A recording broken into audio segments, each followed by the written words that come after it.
world full of Uniteds. It is a magic moment from Heung-min Son! Cities.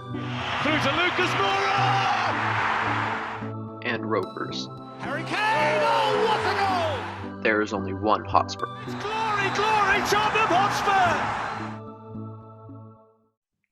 Hello and welcome back to another episode of the One Hotspur podcast. I am Tobey from _Spurs Center, and we got a pretty full cast for you guys today. I'm joined by Bodhi from Hotspur Industry, Max from the Hotspur News, Liam from Tottenham Voice, Charlie from CB Designs, and Samuel from THFC National. We're coming to you straight after the 3-1 loss to Manchester United. How you guys doing? Angry. Yeah. I'd usually say I'm okay, but I mean, why lie? I'm just really pissed off. Yep. Let's get into it. Let's start with the first half performance. It was a really good first half performance. I mean, I thought it was phenomenal. We were perhaps a bit fortunate that Man United's goal got chalked off, but I thought that was a foul. I mean, you get hit in the face, you're gonna go down. I thought Son received a lot of unfair abuse after or during the game from rival fans and some racial abuse, which is just, there's no place for that. And I mean, I think it's a clear foul. And then to have him go minutes later and score against them was pretty sweet. But what do you guys think of just the first half? First half, I thought we were the better side, but overall, I felt we could have done a bit more in terms of our attacking play. I thought going forward, we looked quite slow. And that's what I said. That's why I said in the first half we were the better side, definitely. And to be honest, like, until their goal, United didn't look threatening whatsoever. But then again, going forward, we could have done a lot more and made it 2 or 3 because you know how good we are going forward, and we literally scored 6 goals against this team, so we shouldn't be afraid of attacking them whatsoever. But going forward, I think we could have done a bit more. In terms of the decision, it's soft, but the intention's there. So I feel like, as well as the disallowed goal, I think it should have been a second yellow from McTominay. Yeah, I agree. Because the intention was still there. Yeah, fair enough. Like, I know it's soft, but the intention's still there. And what's so frustrating is that Son's going to get racially abused for this, which to be honest, nowadays, I'm just not surprised because it happens every week on social media nowadays. But yeah, first half, overall we were the better side, but we needed to up the tempo in the second half, and yeah, then you know what happened. So the first half, we were right. You know what annoys me the most? Today, we weren't even bad. I can't honestly slag off the players for the performance. Only Dyer maybe, and a few maybe, but like a lot of those players were pretty good. We just got. I honestly think we were just unlucky. Their first two, the Man U's 2 goals were good. The third one, obviously, no one really cared about that. But it's just so annoying because, I mean, it just isn't. This season just isn't our season at all. But what I was going to say about this Son thing, it's an absolute joke that, you know, all these Man U fans saying VAR out, yet VAR's the only reason they're still in the top. They're in the top half, for God's sake. I mean, how many penalties have they gotten from VAR? How many times has Bruno dived this season? And now when Son gets slapped, you know, when you get slapped near the eye at high speed, obviously you're going to fall. Yes, obviously being a bit of obviously overreacted a bit, but you're telling me that Bruno wouldn't. In the second half, Bruno, I don't know if you saw when Lucas didn't even graze him and he fell to the ground. I mean, McTominay was worse. I mean, this guy arguably should have been sent off for the Son thing. No, I don't agree with that. I think he shouldn't, but I know Max obviously believes he should have been sent off, but yeah, we were just, my thoughts, I think we actually played all right today. I think even though when we were sitting back, we were still trying to go forward, but I just think today's fault was Jose's fault. I mean, the guy has to go, don't he? He just has to go. Oh wow. I mean, Okay, I think it's with- going to be an Here, interesting. hold on. I'm Let's Jose get to out. I just don't think he's good enough anymore. I think he just keeps on. Like the player's mentality is so bad, but he has to be a part of that. This is the thing. I mean, the It's thing not with Mourinho, entirely his fault, but I I mean, think the thing with Mourinho, Yes, it's one I all. go ahead and It- say it. I don't think Jose is a problem because you look at everything from the beginning of the season. We were lights out perfect. So yeah, but what? that's the beginning of the season, and that was only because teams were building up fitness. It's not because we were amazing. Teams weren't fit. Look at Man U and Man City. They had to play Europa League. They were in August. Everyone was building up their fitness because they all played in July, and then Fair in enough. September we went back, so we only got 2 months. And obviously we Fair were enough. only good. And then look at the teams. When we lost to Liverpool, Leicester beat us. Man City caught up with fitness. Man U caught up with fitness, and all of a sudden we're shit again. I wouldn't say it's about the fitness. I just say we were getting away with results on the start of the season. Yeah. I Yeah, mean, exactly. we hardly beat West Brom. We were sitting back, scraping results, and we were somehow top. That put all the Spurs fans' expectations way too high. We thought, oh, top 4 easy, maybe even win the league. I mean, yeah, let's not talk about that. But also, what I wanted to say about the Son decision, the same. Lamella got his second yellow card for that against Arsenal. Is no one going to talk about that? I mean, Yeah, come on. I was going to bring that up. Yeah, it was the Yeah. same thing in the McTominay thing. It was. Mhm. I was going to comment. I was going to comment on the whole Mourinho thing. I agree with Josh. I'm just saying it. To all the people saying, "Oh yeah, like it's not Jose's fault at all." Like, come on, think about it. It's partly his fault. I'm just saying, yeah, the mentality of this squad is weak. It's 1-1. It's a must-win game. If we win the game, we're in massive contention for top 4. Because in my opinion, we have a pretty decent running. I mean, to be honest, like, we've still got to go to Everton and Leicester. But other than that, it's very easy, winnable games, which we should win quite convincingly. The mentality of this squad is weak. And what does that boil down to? It boils particularly down to the manager. And to be honest, yeah, it's 1-1 in a must-win game, and we're parking the bus. It's 1-1. We're Yeah. not And the parking the bus, Well, though.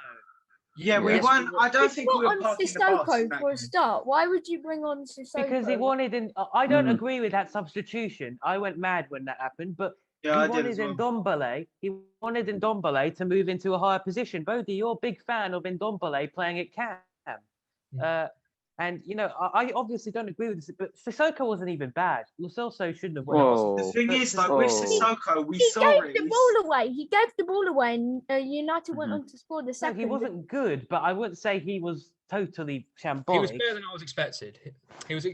better than I was. Better than thing is with expected, but I wasn't Sissoko- expecting very much. Sissoko, no. The thing with Sissoko is that it's just like he slows down play. We saw it against Everton at the beginning of the season. We were still bad in that game, but in that first half when he wasn't playing, we were still creating chances and we were still going forward and we had some good opportunities. But then when he came off, we were non-existent, and that's what really kind of happened today. Yeah.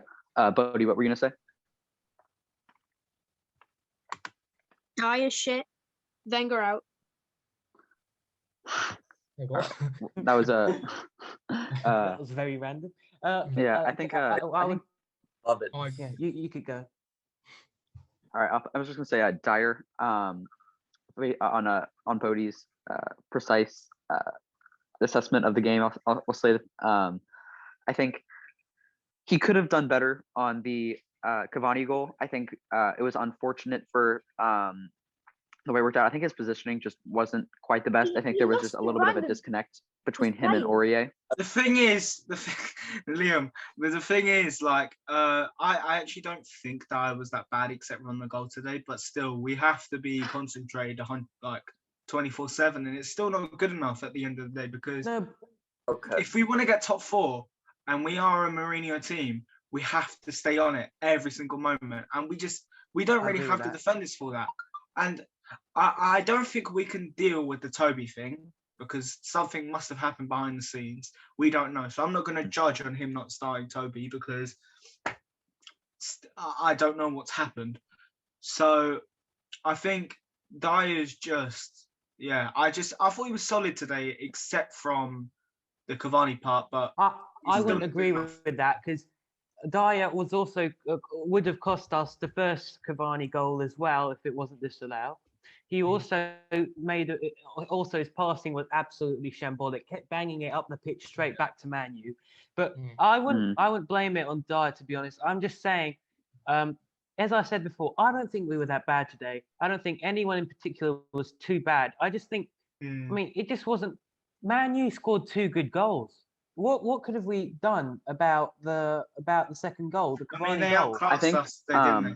We got outclassed at the end of the day. Dyer kept losing the run of his player for a start, and that probably gave them belief that they could go on and get a goal. But I find it hard to Liam, no one can hear criticize you. someone or something for the defeat. I think perhaps the tactics weren't perfect again, but defensively, Dyer made some good blocks. Ronan wasn't shocking. It was a bit average. It wasn't his best performance, but it wasn't shambolic. But I don't know how to blame it, but I know deep down there's a reason why we lost. You have to blame Jose because of the substitutes, and he must have said something at half time. His tactics he got wrong today, because you can tell he tried to sit back on the lead. 1-0 lead. You can't. He tried to sit back on the 1-0, and I was saying to Max. I was saying to Max on the live stream, United are going to get better in the second half. Like, they're going to come out and attack us. And then when they scored, I think Jose kind of shit himself and was like, oh, no, I don't know what to do now. So he just went to Sissoko. And with both teams, looking at their form this season, it's like, to be honest, like looking at both teams and their form this season, it's basically first half FC against second half. Second half FC. Yeah, that's a good point. Literally all season. I mean, it was kind of written in the stars for Spurs to go 1-0 up at halftime, and then for Man United to make the comeback in the second half. And to be honest, I'm watching the first 5 minutes of the second half, and to be honest, I know United didn't threaten us like first 5-10 in the second half, but you can see they were pushing forward a lot more. And I was like, and I'm just waiting for them, and I was just waiting for the moment they were going to score. But then, literally, this game again is a prime example of the same frailties that have occurred all season. Every time, let me ask you a question: why do we start attacking when we concede a goal? The mentality, the players just they're like, we're going to sit back and just try and defend the lead. But I think that's more on tactics than mentality, because I think Jose's told them at half time, listen, let's be cautious here. Let's sit back, try and protect this lead. Because I think, in a way, I think when we're at our best, we're going for that second goal. We're going for that third goal. Because I still think, the thing is, I'm Mourinho out, but this is still Poch's team, in a way. It is still Poch's team, because this team, in their DNA, in their heads, they can't defend. They just can't.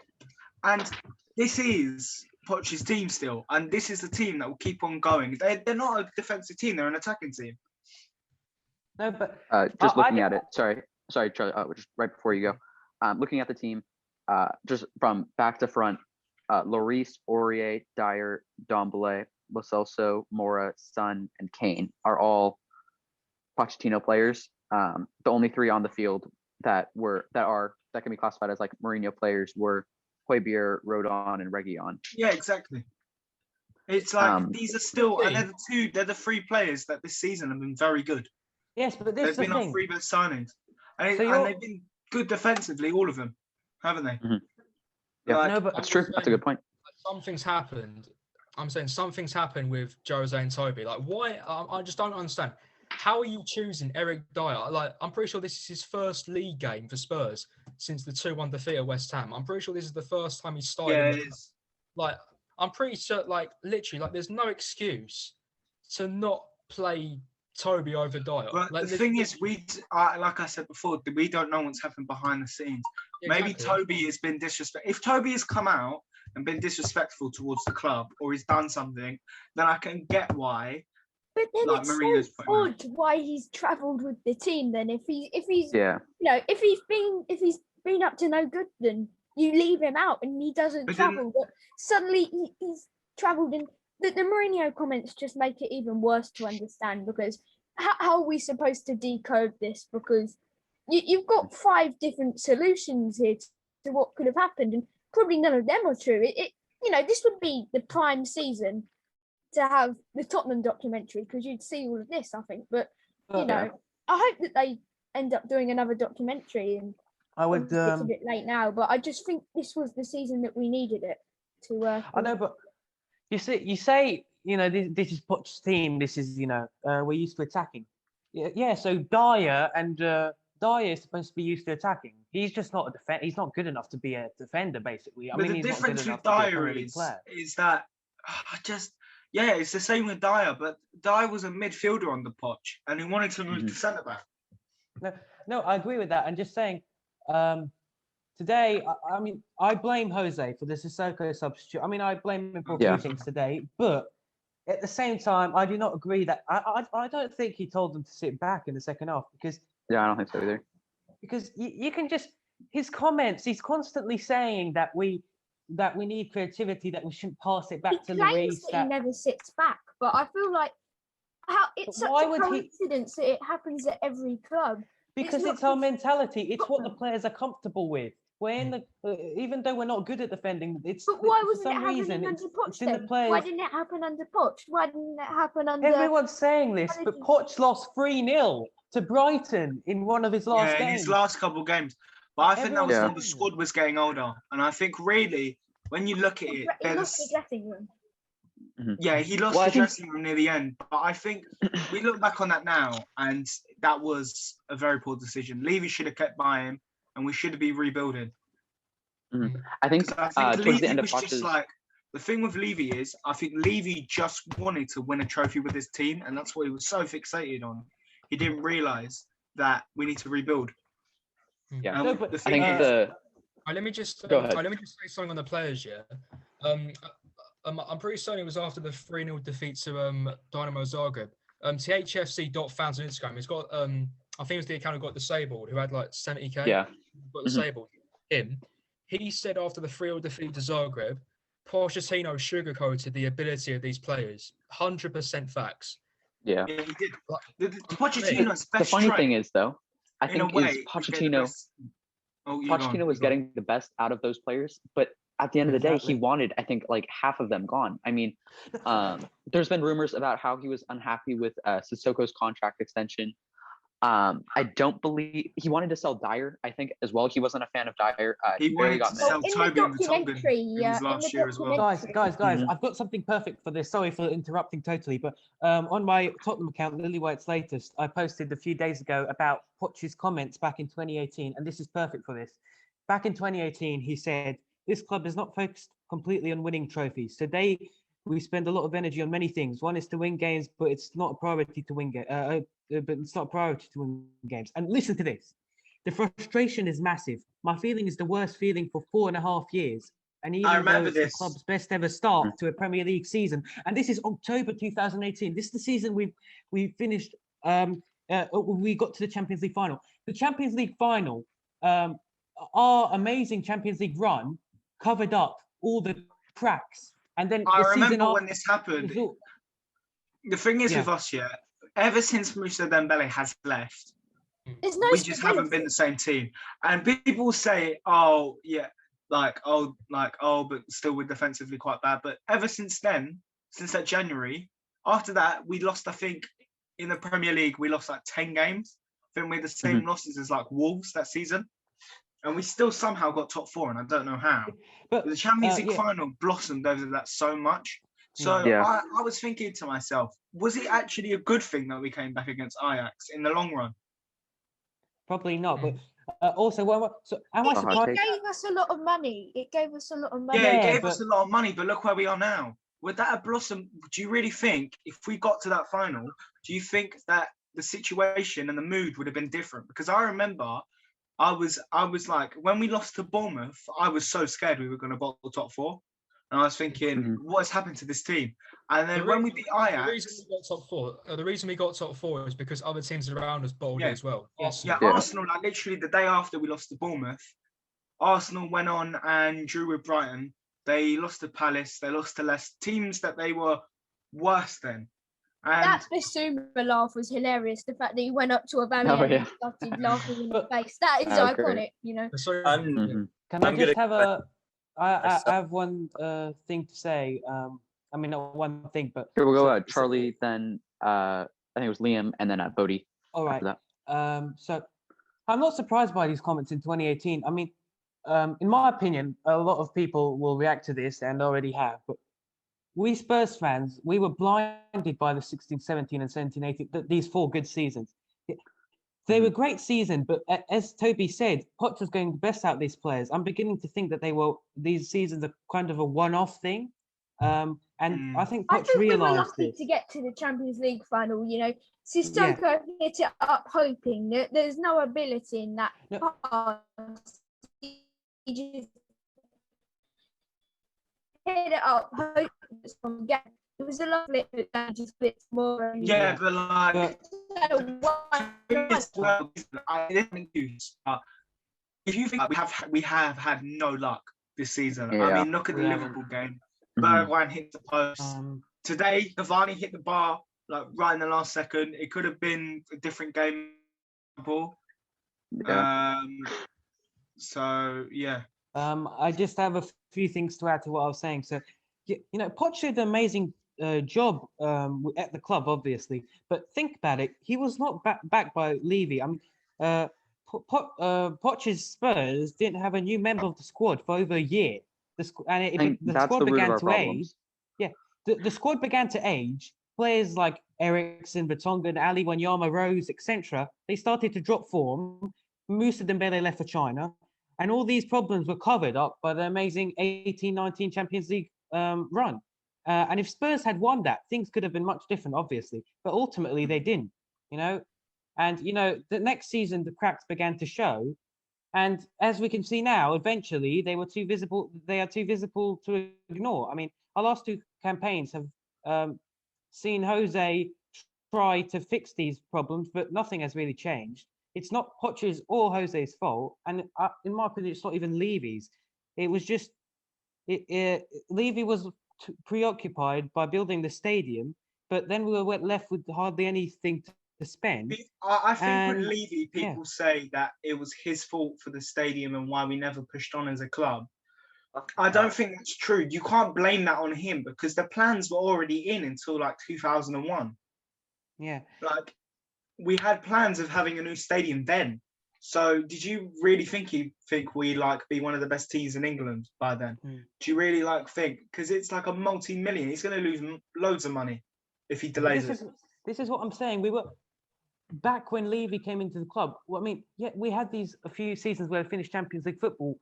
Levy wasn't expecting us to grow as a club so quickly. He wasn't ready for us to become to fight for. And you just think about it. I mean, I think Spurs fans got ahead of themselves because, you know, a lot of us are finding it hard to think that the same team that got to the Champions League final are struggling this much like we are right now. But clearly that was, you know, I wouldn't say lucky, but just a real one-off thing. I mean, and as Poch said, a painful rebuild is definitely needed. And we haven't done that painful rebuild yet.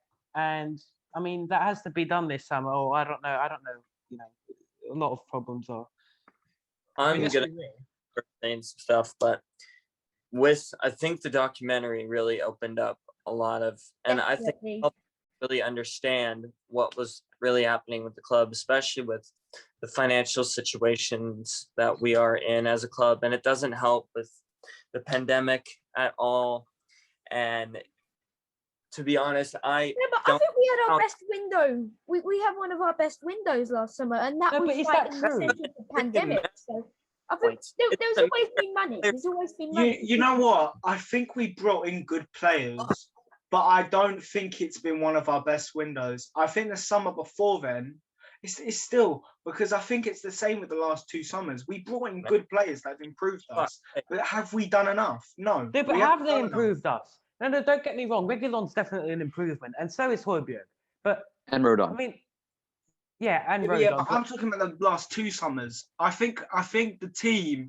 I think if we had Ndombele, I don't think it's their fault that we've decreased, because I think the squad's got older. Pochettino's obviously left, and we've digressed a little bit. Even when they've been here, obviously like Ndombele, they saw the beginning of it. Keep going. What I mean is, we still don't do enough. We bring in good players, but we just don't do enough in the market. And I only think this summer, if we were one signing away from it being an ideal summer, and it was a world-class centre-back. But yeah, this is what I'm. I'm really worried for the future of the club right now because I mean we're in 1 billion debt. We need a few seasons to cover that up. So I can't see us winning anything in a few seasons. We need a few seasons to rebuild. But the problem is our squad is really aging now. This had to be the season, as we said in a pod on the start of the season. This is the season. This had to be the season where we win a major trophy. Kane's almost 28. Son's now almost 28. Lo Celso turned 25 yesterday. Yeah, it's crazy. Lo Celso's not a young player. Dele Alli is now 25. I think that as soon as you pass the 24 no one really cares about Ali though. Let's be honest. Yeah, but Dele Alli. Everyone uses the excuse, but Dele Alli's still young. 25's not young. That's Dele Alli's girlfriend broke up with him because he was playing too much Fortnite. That's all that I'm gonna say. Exactly. That's all that I'm gonna say. There's a difference shows how much of a child someone who plays Fortnite and tries to revive themselves, and then look at someone like Lingard. Look at Lingard. Yeah, He's basically scored more goals in the last 11 games than Ali has in the last 3 years. That's all I'm going to say. I mean, Lingard's tried to see. That's the difference. And Lingard had all of these family problems he claims. So, Lingard, if we sign Lingard... Ali hasn't even had any family problems. That's the thing. He just... Ali hasn't had any huge specific problems. It's just... All right. Okay. I go on, Team. I go on. Okay. Like situation. I mean, in fact, I was blinded by the beginning of the success this season. But as I was saying with the documentary, it really opened up, to my eyes, how bad of a situation we are in as a club. I mean, this is the problem with Spurs fans, and I've noticed this over the past few months. A lot of our fan base doesn't look at the facts like we do, as true fans like us. They just say, "Oh, Jose out," but for what reason? That's in trouble. I want to read this out. So, I was talking to one of those fans after the game, and look, he says, "Are you stupid? Kane, Son, and Ndombele, Reguilon, Alderweireld, Tobey, Lucas. These are all world-class players. These are players that should be finishing top 4. Our team should definitely be finishing top 4, not 8. Like that If you look at the guy depth on of the squad, the Hotspur News Instagram. If we were tough, he called Lucas better than Fernando. We wouldn't be playing like shit. Okay, this squad is now aged, as we're saying. I mean, we got guys who, and yes, I'm excited for a future because of Tanganga and Rodon. Yes, and Reguilon. Yes, but how long is this going to take? Because for God's sakes, how do we know if Kane's going to stay? Because if he leaves, he leaves. Oh, don't worry about that. Kane is definitely leaving. As much as I trust Levy to work his hardest to keep Kane at the club, he's not going anywhere this summer. You know what? I agree with Toby. I don't think he's going to go anywhere this summer, but I think he's what not will happen going to go anywhere this summer. But we will not be. No, in 2 or 3 years, I think we'll be in a same or worse position.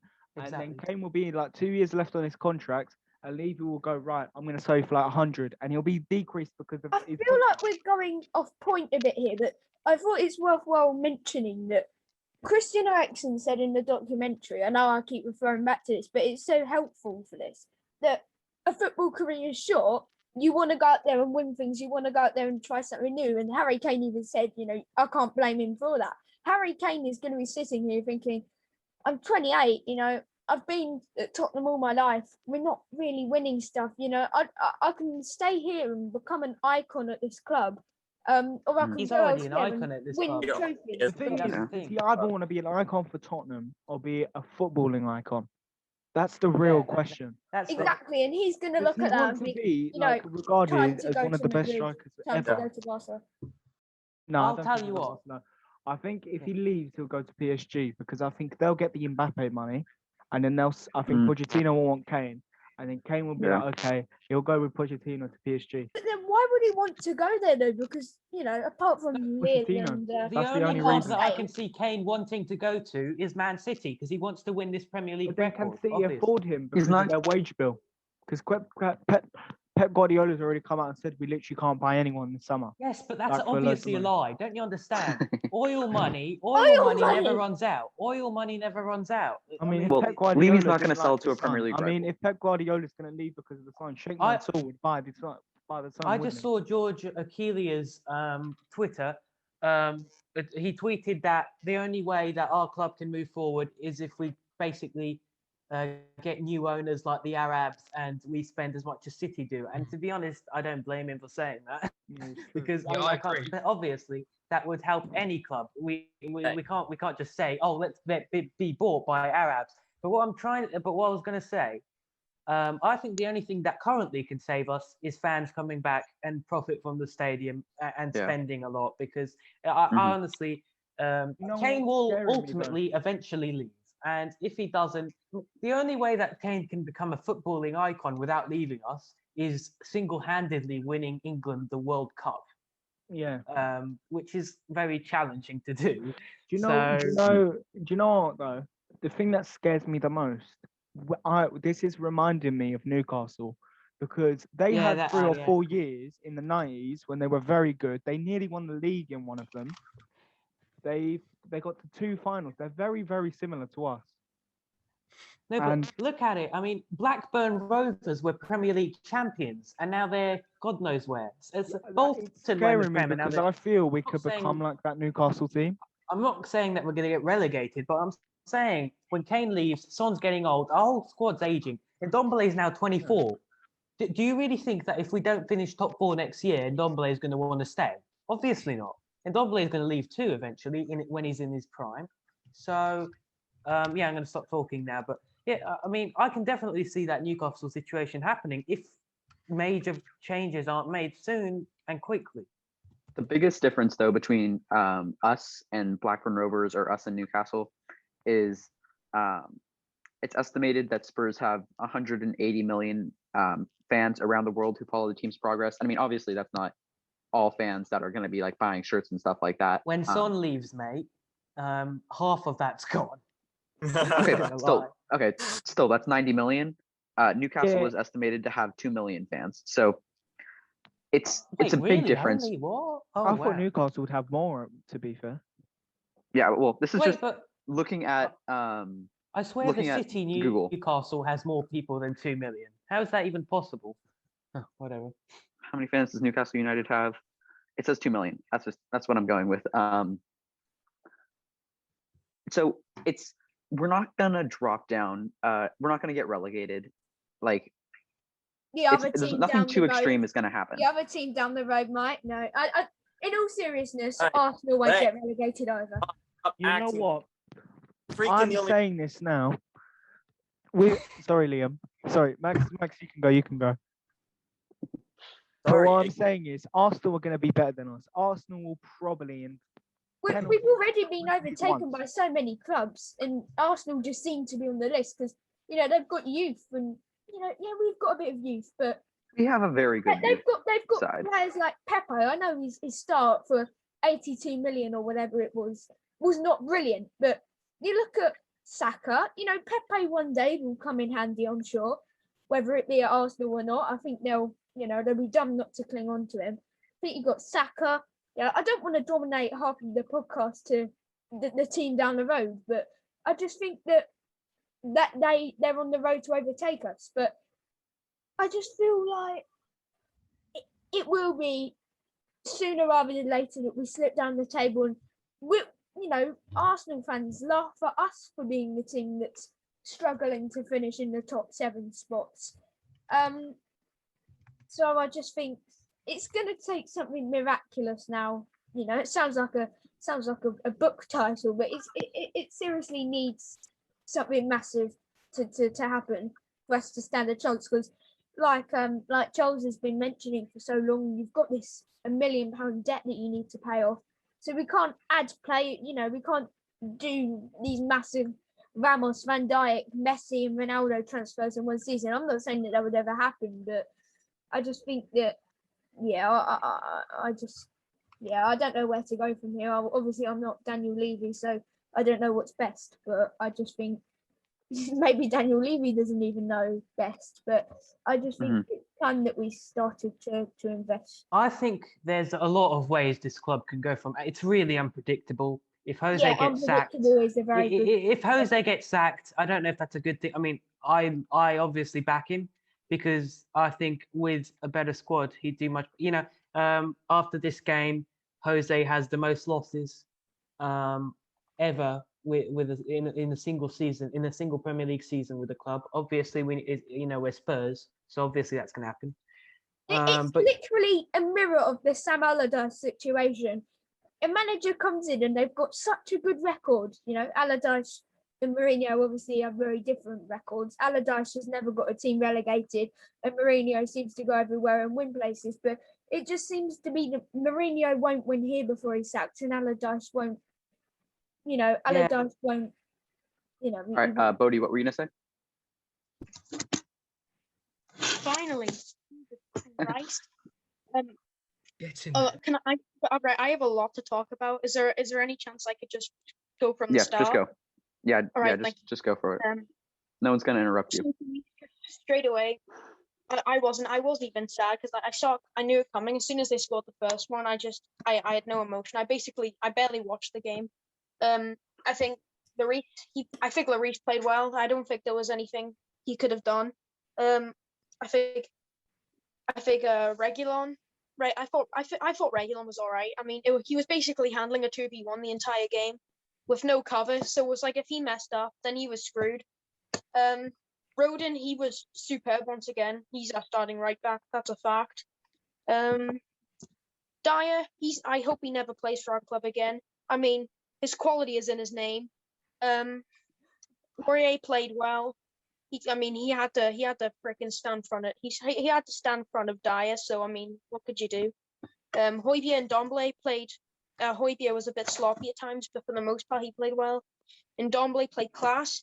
What a stupid move from Jose to sub him off. What else? Lo Celso. I don't know. I feel like we should. If I could have went back in time and not bought Lo Celso, I probably would have. He's been injured so much. When he's very hit and miss, and I know he could probably get good with sharpness, but he's always injured. I would honestly look to sell him in the summer. I'd look to sell Lamela in the summer. I hate to say it because I usually like Lamela a lot, but he basically brings nothing, and he's always getting yellows.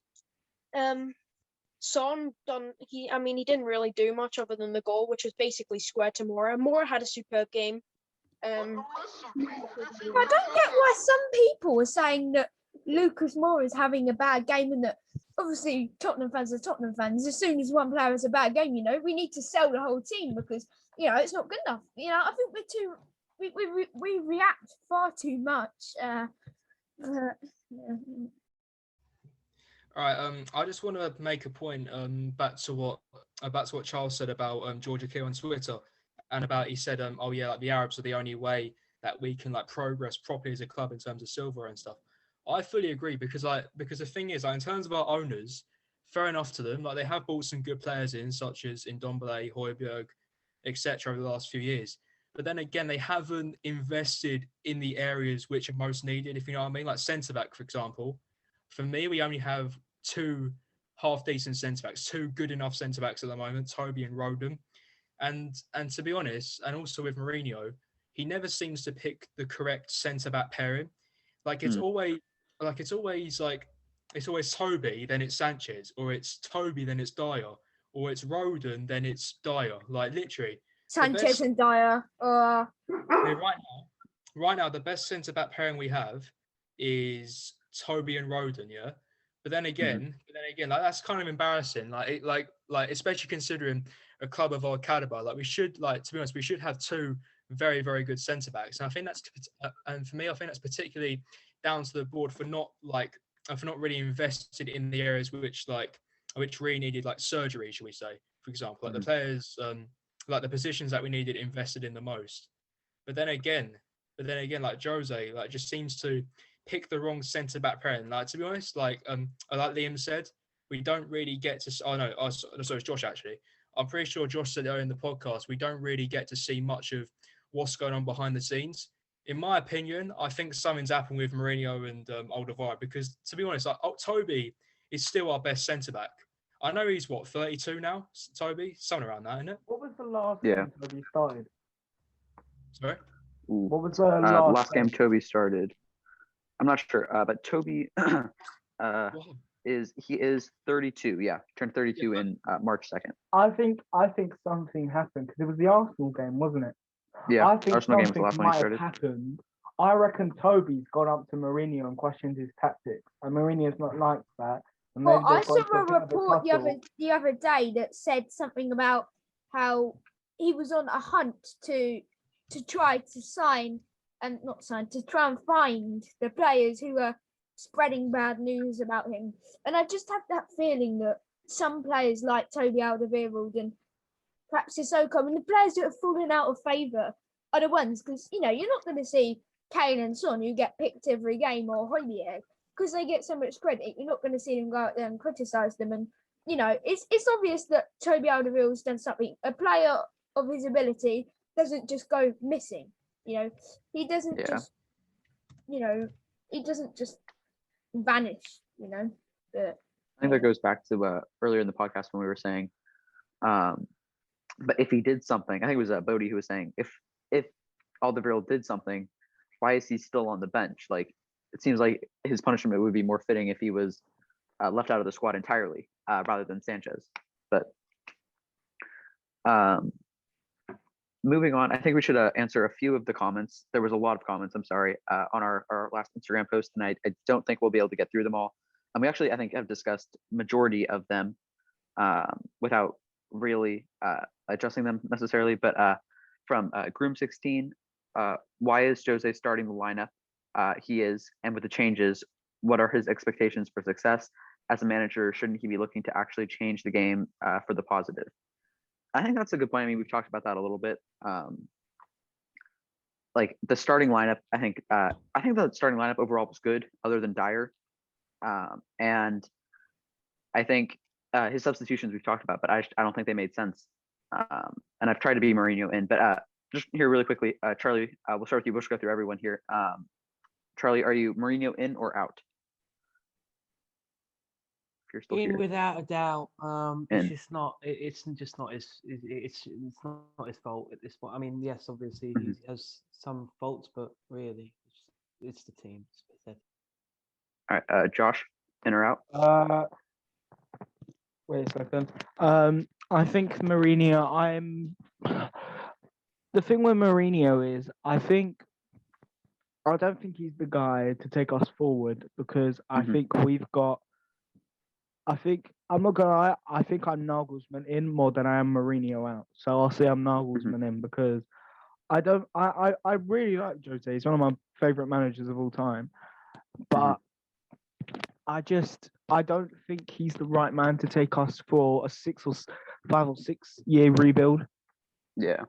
So yeah. I think he has to go in the end. Sam, in or out? Well, I feel that I've always been Mourinho in.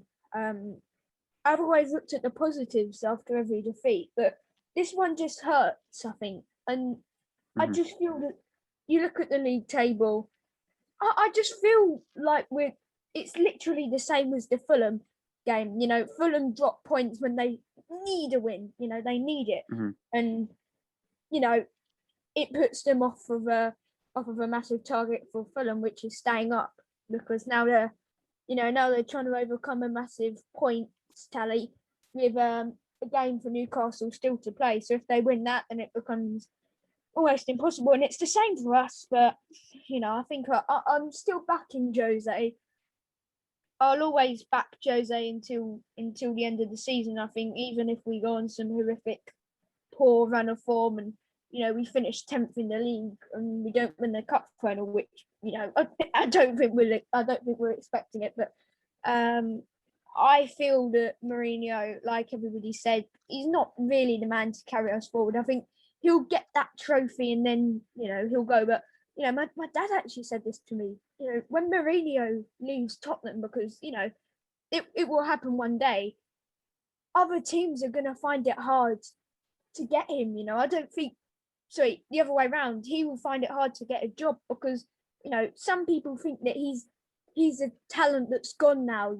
There's no more Jose Mourinho era, but I'm still Jose in, and we'll play it until the end of the season. And at the end of the season, if it's been a shocking season, then perhaps it's time to bring in Nagelsmann. And I'd only make a push for Jose out if Nagelsmann's the man in, because I just think he's so young, and although age doesn't really come into the account too much when you're a manager, but he hasn't got much experience either, and he still got to a Champions League semi-final last season. But and he's got the ability, like everyone says, oh, Mourinho, he's so good at bringing players in from around the world. He can target the best of the best and bring them in because he's been to so many clubs and won so much, and some of these players he's actually played with. But I think Nagelsmann could obviously bring in a few of those Leipzig players that we've seen, like Sabitzer.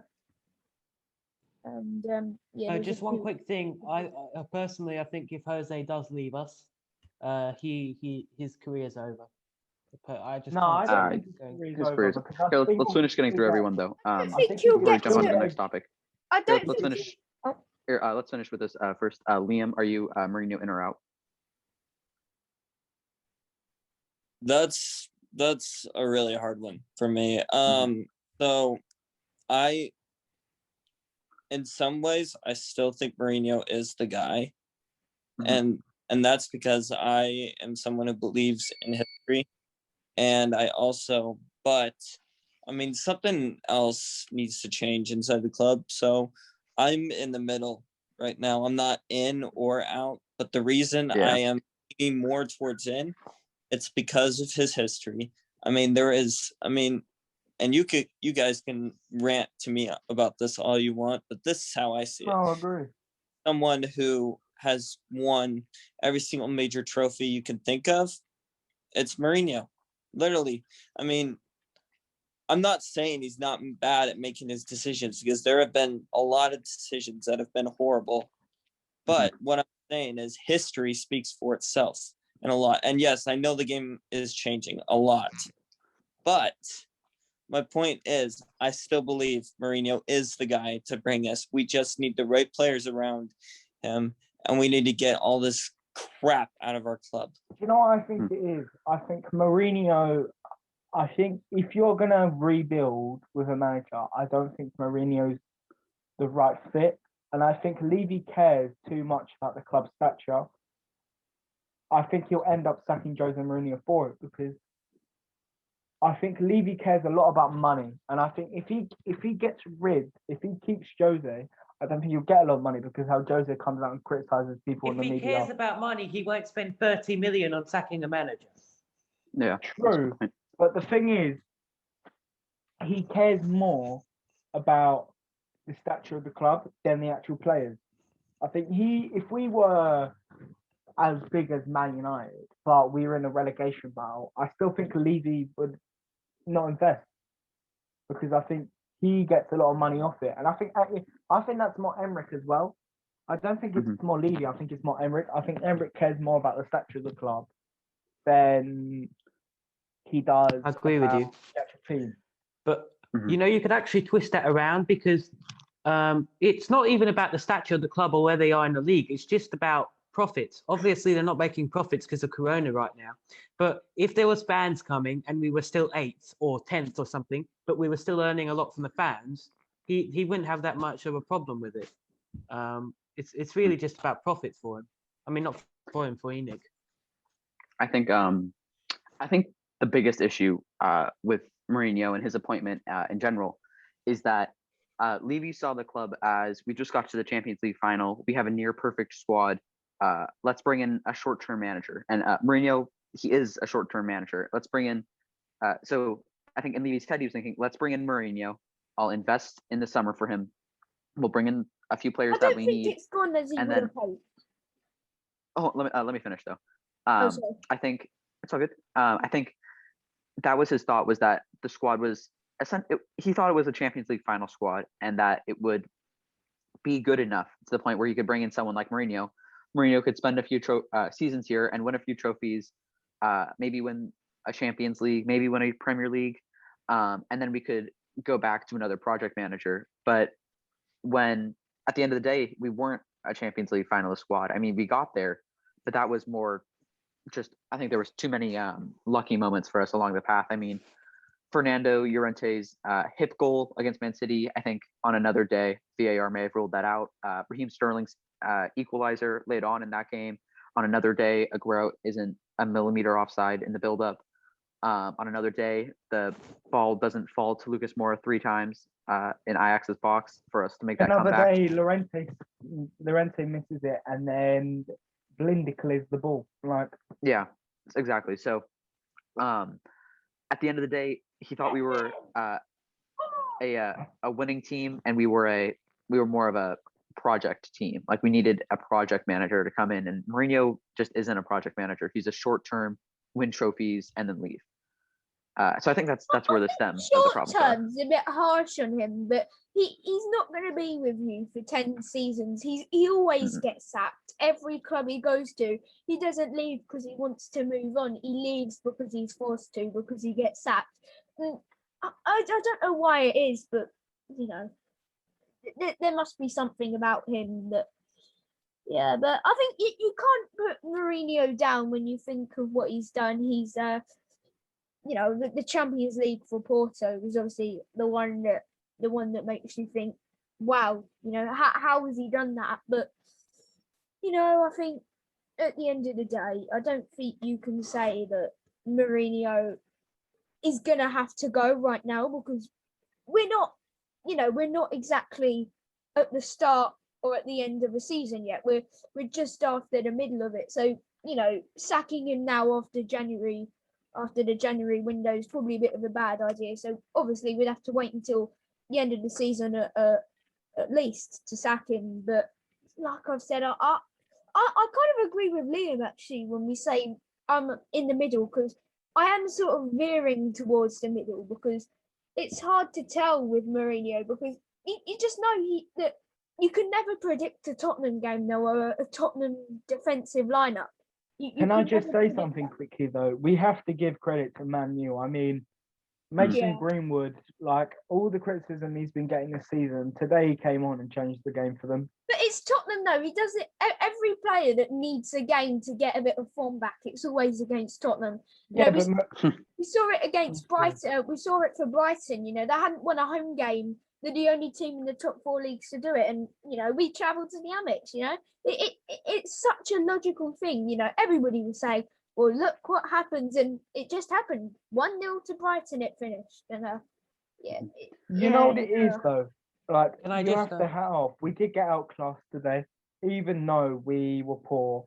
I thought, well, we were all right, but we got outclassed. Man United showed today why they're unbeaten away from home and why they're the second best team in the league. I just have one more thing to say. Sorry. Yeah, Charlie, go ahead.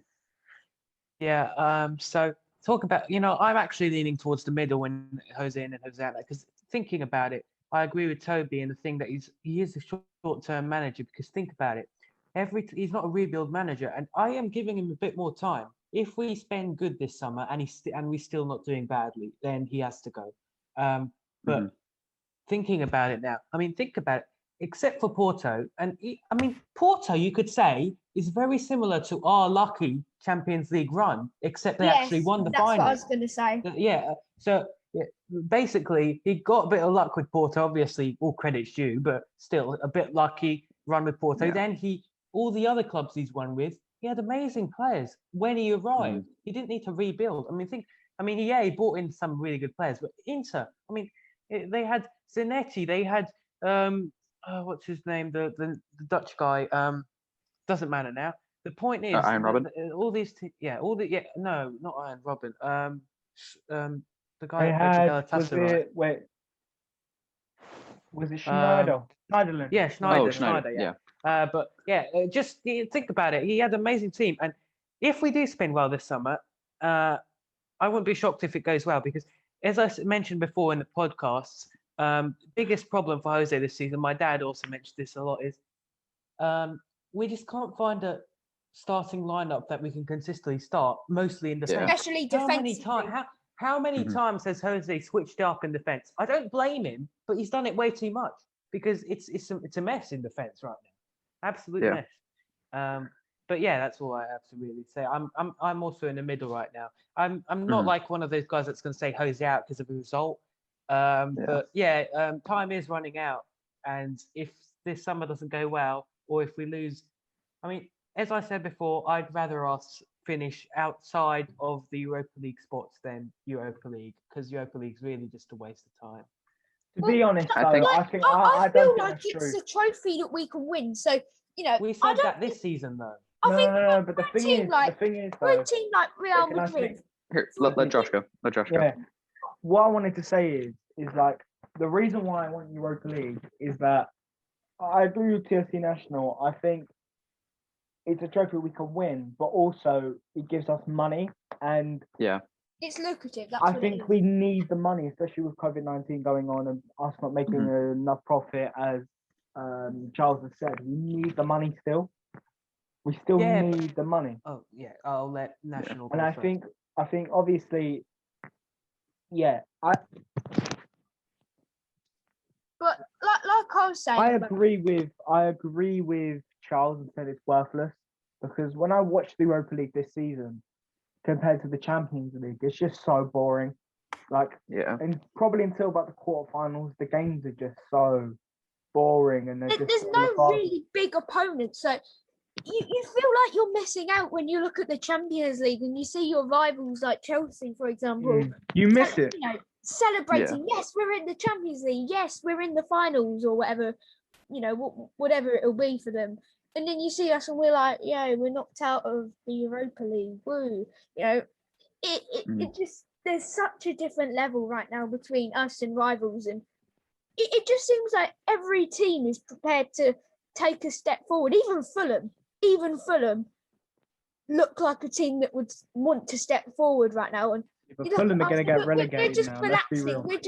We're just sitting on the boat on the island. We're not, we're not trying to win the race. We're just sitting there like, it's fine.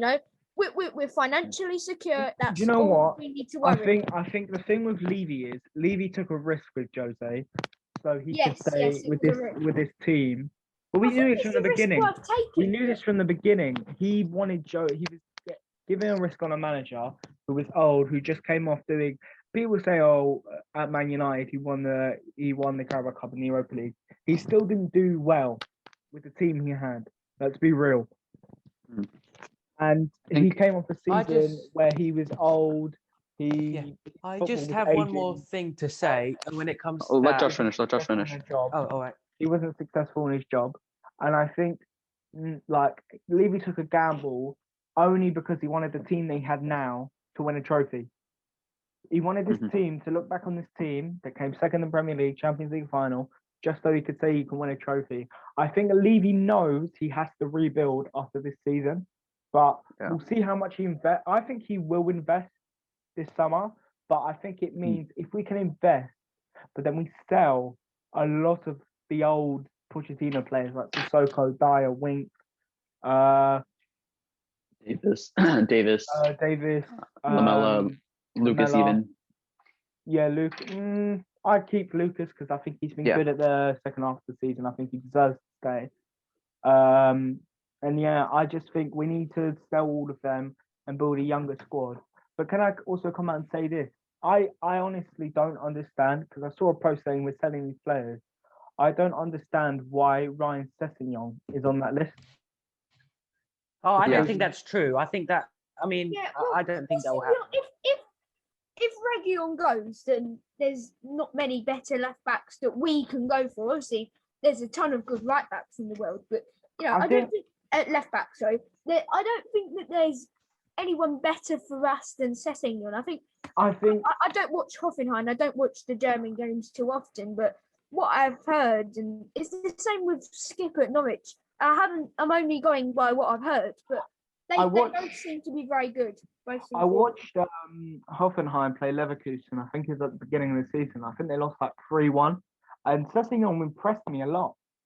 And I watched him against Stuttgart as well. I think he scored a goal in that game. Like, he has talent, a lot of talent, and I think if he plays understudy to Reguilon until Reguilon goes, because let's be real, Reguilon will one day go because he's that good of a left back. I think what will happen is that I think Ryan Sessegnon, I don't know, because I think Sessegnon might become a left wing back or he might be a left winger. I don't see him as being that traditional left back. I don't think he's going to be like Ashley Cole or how Mourinho described him as, because I think Sessegnon is more of an attacking player than he is an offensive player. Yeah.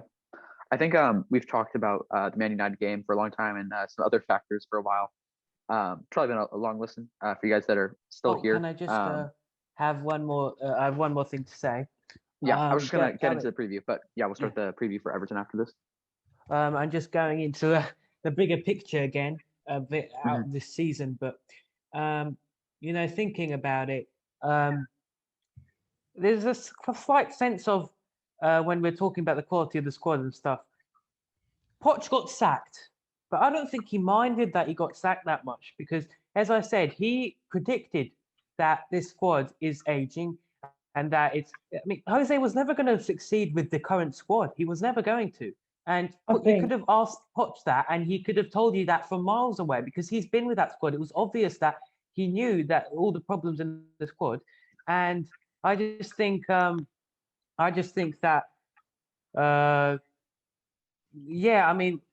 what was I going to say? What was I going to say? Can I say something quickly, Charles? Yeah. Like quickly.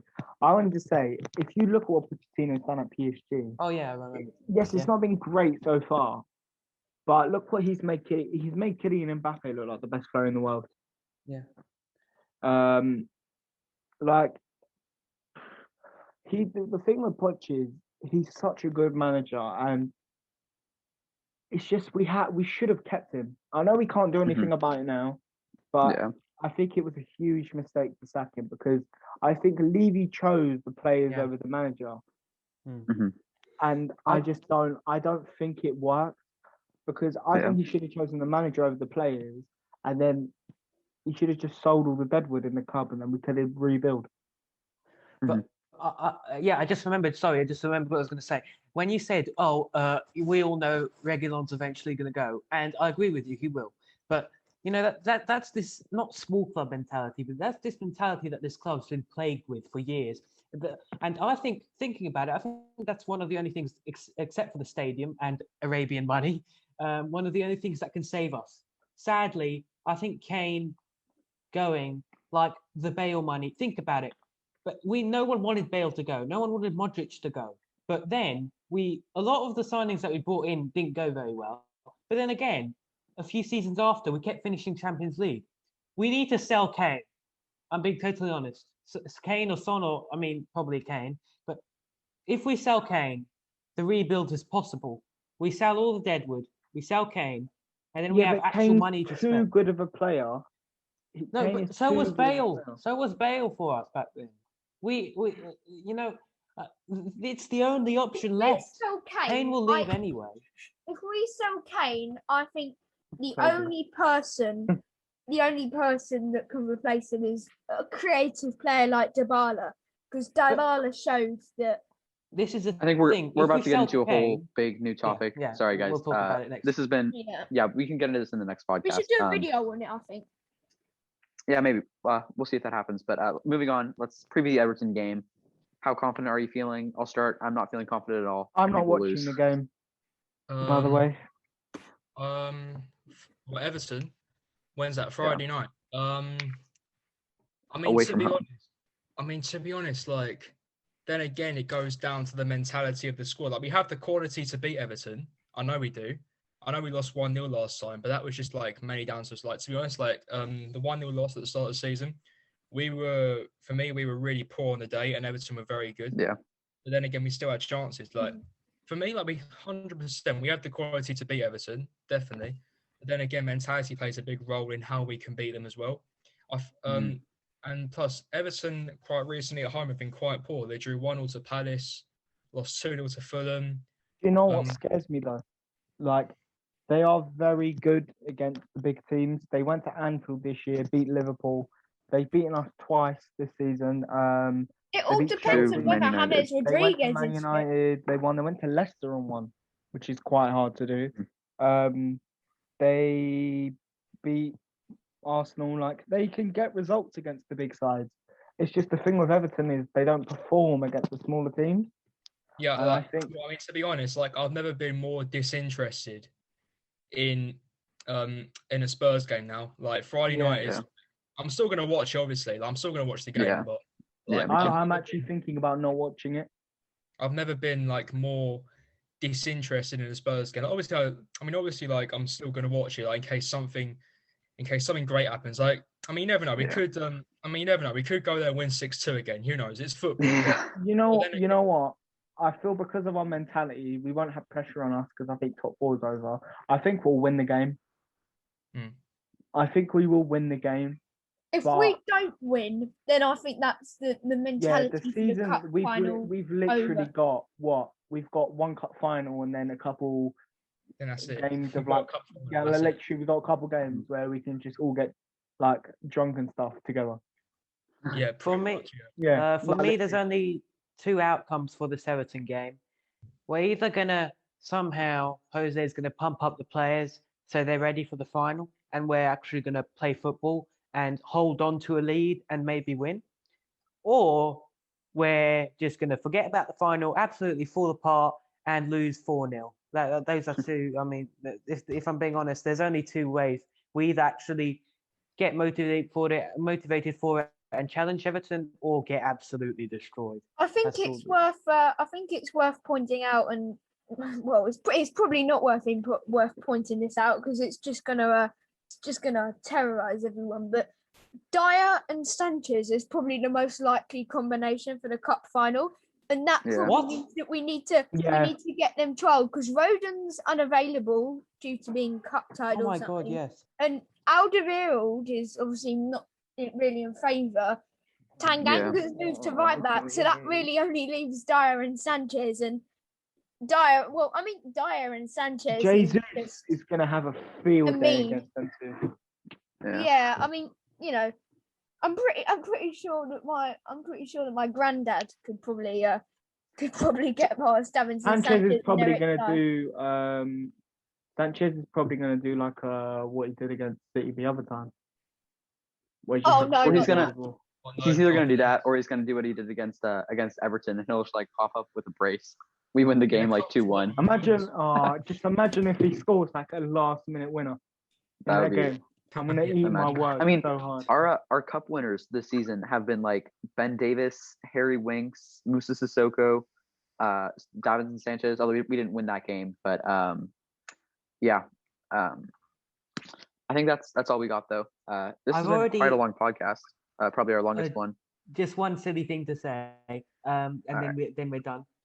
I've already had flashbacks. I mean, not flashbacks, but like Bale running through and getting past a few City players, and then 1-on-1 with Ederson and chipping him in the 95th minute, and winning the game Ricky Villa style. I've already dreamed of that, and that's not happening. But we can just dream. How can your mind focus on that to think that we're going to magically score? I don't know, mate. I don't know. Leeds have proved that it's possible. And it was against their C team, though. If Leeds can do it, then we can do it.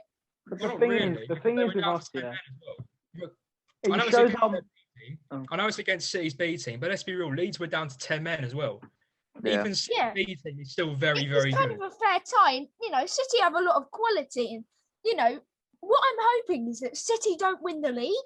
Like hopefully they do it eventually because it stops other teams from getting in the discussion. But I want them to drag this out as long as possible and to stay in the Champions League as long as possible, but lose the final because I don't want them winning it. But that then means that we have to go into the cup. I mean, if they win it, a one-off game, and then they look at it and they think, "Hang on, we still need to pick up vital points." And hope it does come close between United, and it would be a miracle if United can close the gap. But I mean, they've got. I think it's probably one game now. I think, but I haven't looked at the table recently. Probably because Tottenham are quite low down. I think we're like 7th. But I think if City go and beat Chelsea at the Etihad and they win all their other games, they win the league. Yeah, but what I'm hoping is that if teams can make City drag this on for as long as possible, then hopefully that means that they're coming into the cup final and not treating it like I think they have a Premier League game against, I think it's Aston Villa the day before, and we've got Southampton at the same time, so we're gonna be in the same situation. But the difference with us is, like we saw today, like I thought today we should prioritise the league. I thought United were gonna like rest players, and they brought out their best players today, and like it just shows we still lose to these teams even when they're like resting all their players. I think it's 2 weeks. We're still not good enough because United had tired players on that pitch. Yeah. All right. I think that's going to do it for us, though. The podcast has gone on for a long time. Thank you if you got all the way to the end. We appreciate you guys. Make sure to subscribe to our YouTube and follow us on Instagram. I think that's all we got. Come on, you Spurs.